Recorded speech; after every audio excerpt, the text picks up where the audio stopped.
Okay, well, then I guess I'll get started, introduce myself. So hi, like Leanna said, my name is Morgan. I graduated in 2019. I was a double major in Russian studies and applied linguistics. So it's kind of what got me sort of like fixated on phonetics with Russian early on. I'm not an expert, so if I say anything and you're like, that's not right, tell me. Yeah, I did the capstone year after graduation, and here we are. I'm Melissa. Like Leanna and Morgan, I graduated in 2019. What else? After graduation, I moved to Russia and I'm trying to get back as soon as possible. So yes, like Leanna and Morgan, the process, the journey with Russian pronunciation has been a fun one. And today, so I guess we're just going to talk a little bit about things that helped us mostly on our journeys. So I think we can get started. Yeah. Okay, so my slide. I remember when I first started learning about phonetics and how to pronounce certain words, I got really frustrated. And I use the past tense, even though I still get frustrated sometimes, but that's part of the learning process. I remember learning when I was studying abroad in Kazakhstan. Funny enough, my little host sister, who was like 7, because I at one point got frustrated with trying to pronounce a word, and she told me that she's like, well, your mouth is shaped differently. Of course, I had to kind of translate what she was saying sometimes, but it kind of occurred to me that okay, she's onto something. And sure enough, I Googled it, the best, way to find something out. I Googled it. And in fact, our mouths are physically shaped, like a physical difference in shape based on our native language. So our palate is formed in a way to produce English sounds with our English palate. So Russians have a physically different palate. So us trying to pronounce Russian sounds with an English palate is just very difficult. And that's not something I really not gave myself credit for, but realized I had to overcome, or at least try to counteract. So understanding these phonetic concepts and sort of where to place your tongue to pronounce certain sounds was very crucial, is very crucial to improving your pronunciation and understanding maybe why you're having difficulties producing certain sounds. Leanna and Morgan can attest. I don't know why phonetics just was not my strong suit. And we in Kazakhstan during the flagship summer abroad, we have a class all about phonetics. And if you've ever taken a class about it or focused on it, they have you sort of writing transcriptions and showing you when to pronounce certain sounds, when to devoice certain sounds. And it just didn't click with me. So I've been learning Russian for about 6 years, and it's just hitting me now. So if this is something that's foreign to you or you're just not getting the hang of, going back to the basics is like the best possible way to sort of moving forward, apply that new knowledge to produce the correct sounds. So next slide. Okay, so this diagram here kind of talks about all the different parts of the mouth and the sort of like vocal structure that exists. It's a lot. You don't really need to focus on all of it. Most of the sounds that we're going to talk about today are mainly formed, and the only like places you really need to know about are the alveolar ridge, the palate, the tongue, and the teeth. So if you want to turn your cameras off and like follow what I'm talking about for a second, feel free. You don't have to. But it's kind of important to know what the alveolar ridge is. So if you feel in the roof of your mouth with your tongue, if your hands are clean, there's kind of a little bump right before your teeth. So it's like the shape is kind of like curved, and then there's a bump, and then there's your teeth. That is the alveolar ridge. That's where a lot of sounds tend to be produced, or we think they should be produced. And then the palate is kind of the roof of your mouth. And then everybody knows what the tongue and the teeth are. All right, so talking a bit about the concepts that you learn in classes, but also that will help you improve your pronunciation. again, I actually, at the very beginning of the pandemic, I wanted to improve my pronunciation. So I thought, I have way too much time on my hands now. Let's go back to basics. So I printed out this like 80-page guide, and I have a link to it later, all about the Russian sound system. And of course, one of the first things that you learn about with phonetics in Russian is hard and soft indicating vowels. So as you can see on the right, there's our chart, hard vowels, soft vowels. But not only are they inherently hard, inherently soft, they affect consonants. So they do that by affecting the consonants that come before it. So if you have a consonant and then a hard vowel, like a, u, a, o, u, e, then the consonant before it is pronounced as a hard consonant. Similarly, if it's a soft consonant, a soft vowel, the consonant that precedes it is pronounced soft as well. So this is one instance of how vowels can change a consonant's pronunciation. Leona, if you could take me to the next slide. Here are a few other ways that consonants can be determined as hard or soft. So as you can see, number one for both sides, when the vowel after it affects it. Also number two, you might have noticed we have hard signs and soft signs in Russian. So those indicate the softness or hardness of the consonant before it. Also, if you have two consonants together next to one another, then the first consonant takes the hardness or softness of the consonant after it. And of course, that consonant takes the hardness or softness of the vowel before it. Wait, I just realized it's like sentence structure in Russian, where we learned that the most important piece is always at the end. At the end. Same with syllabic structure. Boom. Right. So as you can see in, a very common word, dva, this D sound is pronounced hard. It's not zva, right? It's dva. And similarly with the soft consonants, so the y is a soft vowel. So the y affects the M, which becomes soft. And that, because that's a soft consonant, that's before another consonant, the first v is soft. So vmесте. Consonants are also hard when they are at the end of a word. So for example, the Russian word for, let's say, step, shok, it's spelled sh-a-g, but the g is at the end, so it's pronounced hard like a k. And then, as you might have already learned, we have these consonants that are always hard or always soft. So no matter what vowels are after them, or if there's another consonant after them, I don't know of any specific words, but they are, regardless of what follows them, they're always hard or they're always soft. Yes. Next slide, please. Okay, yes. So palatalization. This is a little bit more like linguistic-y. So if a vowel is soft, that means it's been palatalized. I think that's supposed to say if a letter is soft, it's been palatalized, but it's fine.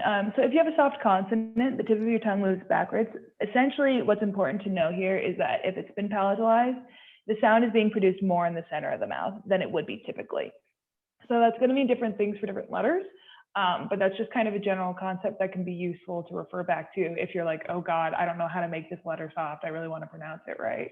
Just think center of the mouth. And that's one way to try to get there. And sort of just piggybacking off that, I remember Professor Kudima told me during a class, or not me, us, during a class one time, if you're having trouble pronouncing the soft L, that if you make a sort of a Y sound, like a y, it can often, if it's very quick, it can often sound very close to a soft L. So I still use that, Professor Kudima. Now talking about voiced consonants and unvoiced consonants, so a new concept. Voiced consonants are those which we use our vocal cords to produce. So as you see on the right, b, v, g, d, you can feel it when you say it, when you pronounce it, whereas unvoiced consonants do not. So p, f, k, t, sh. So there's no vocal cord vibration. However, these can be changed, right? So voiced consonants can become unvoiced, and unvoiced consonants can be produced as voiced in these situations. So, for example, we have gubka after ложка. So you'll notice the B in the first one, gubka, because this k is after it, and that is unvoiced. The B that's normally voiced becomes unvoiced, and the B, the B, is pronounced as its unvoiced counterpart, p, p. So gubka, right? After, ложка, not ложка. After, right? After, ложка. Similarly, unvoiced consonants become voiced when they are before a voiced consonant, right? Not football, football. So the the T becomes soft like a D. It's not voxal because the Z is voiced. So the K becomes voiced as well. And it's like a vogzal. Sounds like a G. And it's not сделать, it's the S sounds like a Z. Сделать.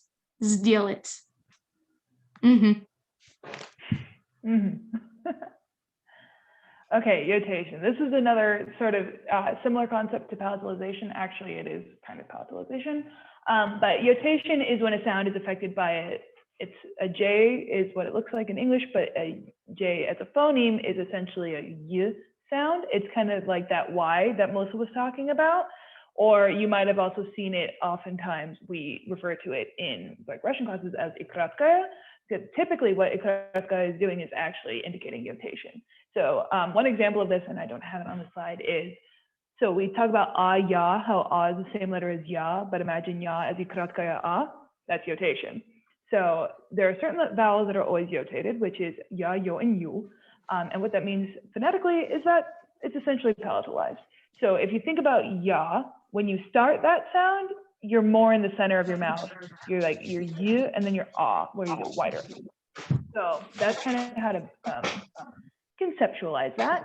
And as such, most soft letters are actually yotated or palatalized. So when you're recreating a soft sound, like I already said, think about the center of your mouth. And then, of course, there's a slight disclaimer that not all soft letters are yotated. It's specific to labial, dental, and velar consonants. If you want to talk about that more, hit me up. But that's just kind of more of a nitpicky detail. Problem letters. We all have them. We hear about them. We pronounce them wrong. Starting with this one, and E. I distinctly remember being in class and just back and forth with, I think both Professor Kudima and Professor Kresin going, and just being like, no, it's still wrong, but not really understanding what the difference is. So essentially the difference is when you pronounce an E, which is very similar to like I think an American E sound, you've got the tip of your tongue placed behind the bottom of the teeth and the center of the tongue is high and rounded. So that's very easy to E. But then when you pronounce you're just taking that shape and shifting it further back in the mouth. So it's just moving everything backwards a little bit. And once again, if you want to like turn your sound off and just like mutter it to yourself, go for it. I find that really helpful. But yeah, that's and E.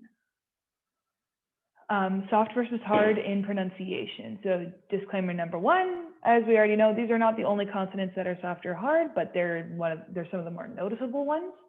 Especially when Americans try to reproduce them. And while we're using in these examples the soft sign to delineate, this is not the only time they're soft or hard. Refer back to Melissa's slide on that to kind of go over those specific conditions. All right, so hard L and soft L. So when you have a hard L, the tip of the tongue is placed directly behind the teeth and the center of the tongue is high. So that's like right on that alveolar ridge I was talking about, on that bump, that's where your tongue is. But when you pronounce a soft L, your tongue is moving further back. So you got and everything's just shifting backwards. Like I said, it's kind of like palatalization because you're moving more towards the center of your mouth. Hard T and soft T. This is actually kind of different. It's not really palatalization. It's more based on I just forgot about it. Aspiration, that's what it's called. It's based on sort of aspiration. So, and hard T is where the front part of the tongue is pressed against the upper teeth and the back part of the tongue dips. So it's T. A soft T is the tip of the tongue pressed against the lower teeth, and the front part of the tongue, so not the tip, but the front part is pressed against the upper teeth. T. And what the biggest noticeable difference in sound is at the end of a soft T, you'll hear a little like hiss. So T versus T. And that's really difficult for Americans to hear because in American English, we don't differentiate between those two sounds. They mean the same thing for us. So a lot of times you won't be able to hear that until you really retrain your ear. But if you know how to reproduce that, at least you'll be able to, when you speak, kind of get that more correctly, even if it takes you more time to train your ear to be able to hear the difference. And then these last couple ones aren't necessarily, from what my experiences have been, they aren't the most noticeable things. They like no one's gonna be like, aha, it's an American, just because you kind of pronounce these things phonetic or like internally wrong, but they do make a difference. So you've got the Ruski SZ and you've got the American SZ. So Ruski SZ, you're gonna have the tip of your tongue behind the bottom teeth. I didn't know this, or I forgot about this until I was in Kazakhstan for the capstone year, and the phonologist, like every single week was like, you're pronouncing it wrong. Your tongue is in the wrong place. And like, she was right. And then because in American SZ, your tongue is back at that alveolar ridge. So you're used to pronouncing, or at least I'm used to pronouncing it like SZ, and then I would always like default back to that when I just say SZ. Good to know. Then we've got Ruski VF and an American VF. I can't pronounce the Russian one. So the Russian VF is pronounced between the two lips. So that's all of the vibration and the affrication is happening just between your lips. Whereas with an American English VF, you're pronouncing it between your teeth and your bottom lips. So I'm used to pronouncing it VF. And every time I try to do the bilabial one, it's just, it doesn't work for me. I hope it works better for the rest of you. Okay, so I haven't done as much deep study into phonetics that Morgan has done academically and Melissa on her own, but a fun way to practice some of these sounds is using different Russian tongue twisters. So you can find a ton online. In Russian, it's skagavorki. But yeah, we won't make all of you do this today. I will just do a practice or embarrass myself for you all. But just as an example, this is a fun tongue twister that uses helps you practice the and E sounds. So mama mila, milu mila, mila mila nie любила. Yeah, it's kind of fun.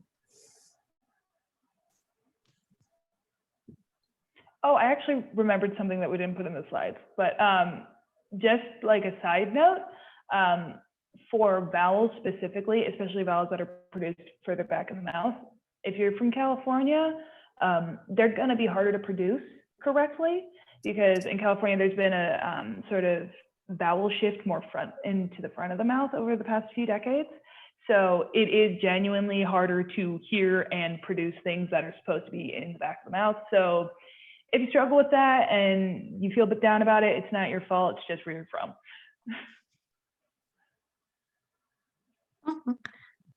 Right, so a few resources that we found helpful.